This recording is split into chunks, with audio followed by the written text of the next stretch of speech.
Hello everybody, it is Steve, your friendly neighborhood lawn gnome. Welcome back to another video over here on That's Comical. And if you are watching and it happens to be a Wednesday, happy new comic book day.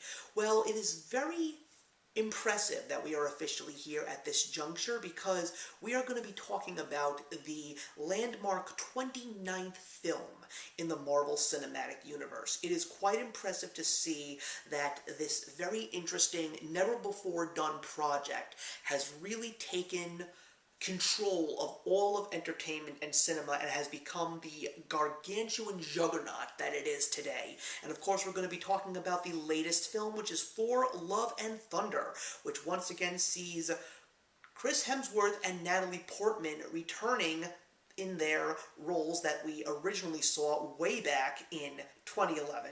But we also have Tessa Thompson returning, we have Russell Crowe appearing for the very first time, and we also have Christian Bale. And once again, this movie is directed and also has a starring role of Taika Waititi.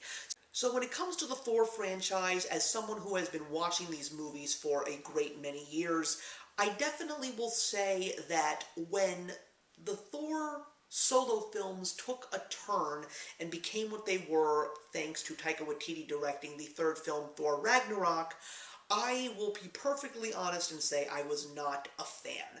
I know that there's a lot of people who really don't even like the second Thor film, but I personally do. I just really appreciated the fact that we got some really dark films, and there was a little bit of light comedy thrown into them. But then when we take a look at Thor Ragnarok, the whole concept of Thor has been completely turned on its head, and for me personally, he basically became a joke. A stupid, ad-libbed comedic film, and that movie was absolutely horrendous to me.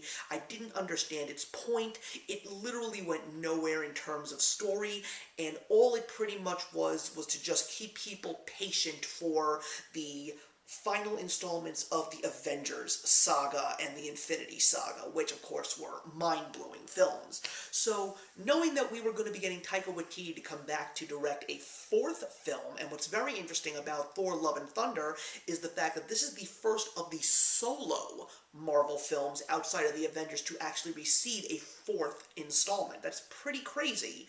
And also, surprisingly enough, to know that we were going to be seeing a Thor film for the first time without Tom Hiddleston and Anthony Hopkins as Loki and Odin was definitely something that I didn't even realize until I actually started turning on the film and watching it when it hit Disney+.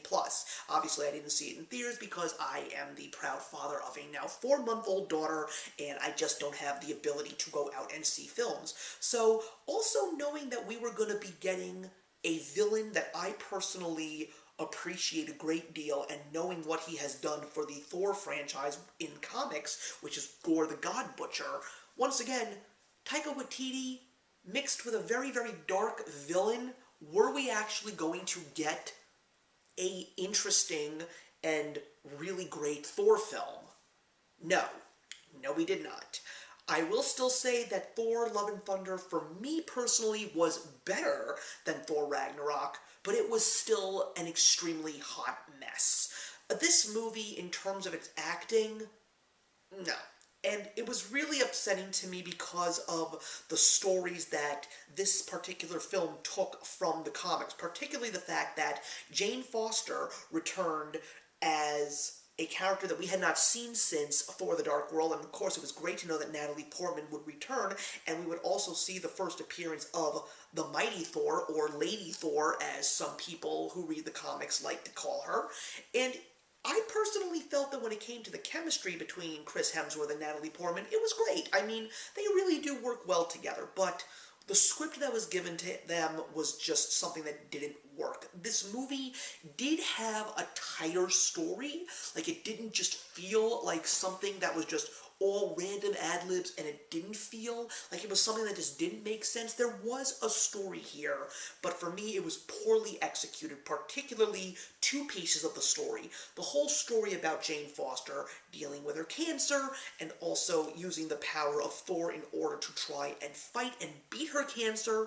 You know, a story with cancer, the fact that it really was so lighthearted and funny, for people out there who are truly suffering from the likes of cancer, seeing a movie like Thor Love and Thunder would probably be extremely insulting to them. But that's just my own personal opinion. If I'm wrong about that, just put your comments in the box below. And of course, we also were supposed to, apparently, get a big plot involving Valkyrie, played by Tessa Thompson, and she was very much underutilized. Like, she barely even said anything in this film, which was a bit of a shock to me because of the fact that I really thought that we were going to get a lot more of her, but no, she pretty much was just a character that just sat in the background while Jane and Thor just talked to each other. And also Christian Bale playing Gore the God Butcher. I mean, this is a character that has so much intertwines now in the lore of Marvel Comics, knowing that he had the Necro Sword, which clearly, even though it was called the Necro Sword in this film, there were no links to the symbiote god Null at all, and there is very much a inevitable certainty that Null is ever going to show up in these films. He's never going to show up in these films, unless someone decides that he's a character that should. But no, there were no links to this specific character at all. They just called the Necro Sword the Necro Sword. And Gore the God Butcher, I mean, casting Christian Bale, what a great choice. He's a fantastic actor. We know him from Christopher Nolan's Dark Knight trilogy and many other great films like The Machinist and American Psycho, etc. But he does have some shining moments, but once again, as the Marvel formula always does, they just don't do the Marvel villains well. And he does have some very dark, deep moments, but overall, very much underused, very much in the background, and this big ending fight that I thought we were going to get, truthfully, it didn't seem like that. The other interesting thing was the fact that the Guardians of the Galaxy were in the film at the very beginning, and we do get a little bit of a lighthearted enjoyment of the fact that they're all there. I mean, Chris Pratt and Chris Hemsworth, like Natalie Portman and Chris Hemsworth, they both had great chemistry all the way back to Avengers Infinity War. I mean, but they just weren't there, so to speak. They were there for just a few minutes, and then they were just gone. So this whole exciting idea of Thor journeying with the Guardians was basically a no-show, and it was just, let's just throw them in there for the sake of keeping the fans happy, and let's immediately make this a Thor movie. And the other big surprise was the fact that I really thought that this was going to be more about Valkyrie and Jane, and it really was more about Thor still trying to figure out, should he stop being the God of Thunder, or is there more that he has to do? And we clearly know that he is going to be coming back because of the fact that we had Russell Crowe playing Zeus. So we don't just get Norse mythology in the Marvel Cinematic Universe, we get all kinds of mythology. And the post-credits scene, there are two of them, but the one that we really wanted the most was the mid-credit scene, because we were introduced to a specific character that I personally am very excited for, merely because of the fact that I know what he's like in the comic books. I know that eventually he will be an Avenger, if the Avengers ever do return in the Marvel Cinematic Universe, and knowing that he is going to be eventually playing off the likes of Thor and Hulk, and hopefully somewhere down the line, The Thing, that would just be so much fun. If you don't know who I'm talking about right now, you guys just find it out for yourself. You'll find out who I'm talking about. But Thor Love and Thunder, you know, it does have some good moments. I mean, I did find myself laughing. I will definitely give Taika Waititi for knowing how to make his audience laugh. And overall, better than Thor Ragnarok, but by no means good.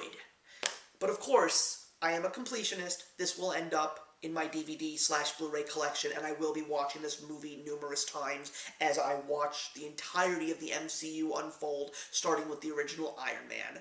I'm going to give Thor Love and Thunder 1.5 stars out of 4. Not the worst film in the world, but by far not the best film at all. So we are now officially reaching the final film in the MCU's Phase 4, which is going to come out at the end of the year, and that, of course, is Black Panther: Wakanda Forever, the 30th MCU film.